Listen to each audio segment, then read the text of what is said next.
Marie-Estelle Dupont, bonjour. Bonjour.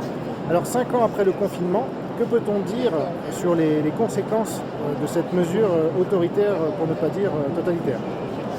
Eh bien, malheureusement, le cri d'alarme que je n'avais pas été la seule à pousser dès 2020-2021 sur la santé mentale des jeunes s'est avéré exact et même en dessous de la réalité, puisqu'aujourd'hui on a une santé mentale très dégradée et particulièrement chez les jeunes. En fait, les 18-24 ans consomment presque 2 fois plus de psychotropes qu'avant la crise.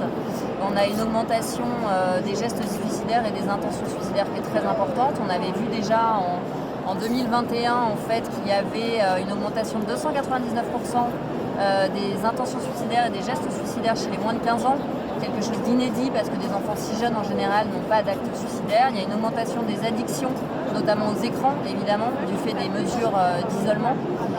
Beaucoup de décrochage scolaire et donc une santé mentale dégradée, une difficulté à être en lien dans la réalité en fait, hein, des jeunes qui se réfugient beaucoup derrière les réseaux et puis un monde qui est tellement anxiogène à se dire tout le temps en crise que c'est des jeunes qui ont du mal à trouver une espérance et un sens à leur vie, donc ils ont du mal à se projeter et la difficulté à se projeter, c'est un symptôme de dépression.